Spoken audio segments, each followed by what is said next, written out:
Assalamualaikum warahmatullahi wabarakatuh. Sahabat fillah rahimakumullah. Nabi Adam alaihi salam adalah manusia pertama yang diciptakan Allah Subhanahu wa taala untuk dijadikan seorang pemimpin atau khalifah di muka bumi. Ini dijelaskan Allah Subhanahu wa taala dalam surat Al-Baqarah ayat 30 yang artinya, ingatlah ketika Tuhanmu berfirman kepada para malaikat, sesungguhnya Aku hendak menjadikan seorang khalifah di muka bumi. Kemudian Allah Subhanahu wa taala menciptakan Siti Hawa sebagai perempuan yang layak untuk diteladani. Dalam hadis Nabi SAW, Hawa diciptakan dari tulang rusuk kiri Nabi Adam di dalam surga. Namun, suatu ketika terjadilah peristiwa besar yang membuat Nabi Adam alaihissalam dan Hawa harus diturunkan ke bumi usai memakan buah dari pohon terlarang bernama kuldi. Selama hidup di bumi, Nabi Adam alaihissalam dan Hawa diberikan keturunan oleh Allah Subhanahu wa taala. Hawa selalu melahirkan dua bayi kembar, laki-laki dan perempuan. Hawa melahirkan anak pertama Qabil dan saudari kembarnya bernama Iklimia yang berparas cantik. Kemudian Habil dan saudari kembarnya bernama Layuda yang berparas kurang menarik. Hingga akhirnya Qabil dan Habil beserta pasangan kembar mereka tumbuh dewasa. Allah Subhanahu wa taala mensyariatkan atau membolehkan kepada Nabi Adam alaihissalam untuk menikahkan setiap putranya selain kembaran mereka. Singkat cerita, Qabil menaruh hati kepada pasangan kembarnya sendiri yang berparas cantik, yaitu Iklimia. Namun, ketika Nabi Adam alaihissalam hendak menikahkan Qabil dengan Layuda dan Habil dengan Iklimia, timbullah sikap protes dari Qabil. Ia menolak dinikahkan oleh saudari kembar Habil, Layuda, sebab parasnya yang tidak menarik. Nabi Adam alaihissalam pun merasa dilema, lalu ia meminta pertolongan Allah Subhanahu wa taala dan kemudian dikabulkan. Namun Allah Subhanahu wa taala meminta pengorbanan setiap putra Nabi Adam alaihissalam, yang apabila pengorbanannya diterima maka akan mendapatkan keadilan di sisinya.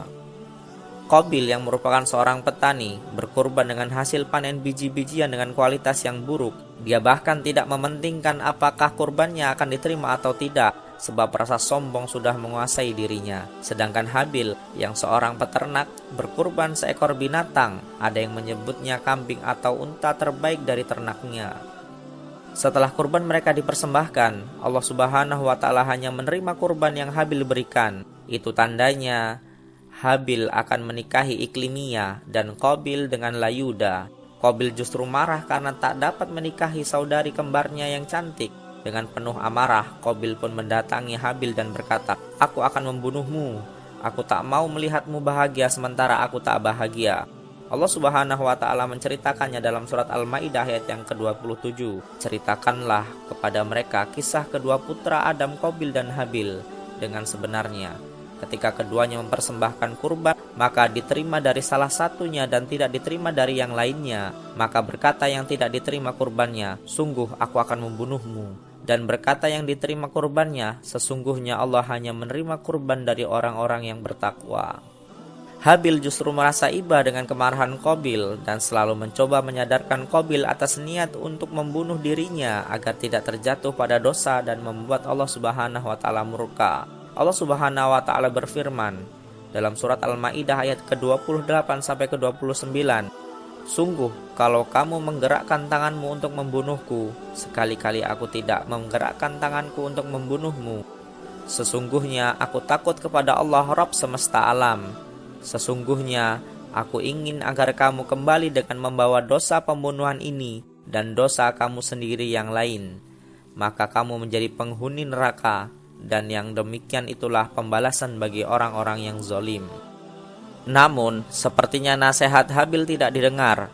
Hingga suatu ketika, di saat Habil sedang terlelap, Qabil datang dengan membawa batu besar di tangannya, lalu melemparkannya dan mengenai kepala Habil sampai saudaranya pun meninggal. Rasulullah SAW bersabda, "Barang siapa yang memulai perkara baik yang disyariatkan, maka baginya pahalanya dan pahala orang yang mengikutinya sampai terjadi hari kiamat. Dan barang siapa yang memulai perkara jelek, maka baginya dosanya dan dosa orang yang mengikutinya sampai terjadinya hari kiamat." Ini adalah pembunuhan pertama manusia di muka bumi, dan ini adalah kejahatan pertama yang dilakukan manusia yang menyebabkan kematian pertama yang terjadi di muka bumi. Wallahu a'lam bishawab. Semoga bermanfaat. Assalamualaikum warahmatullahi wabarakatuh.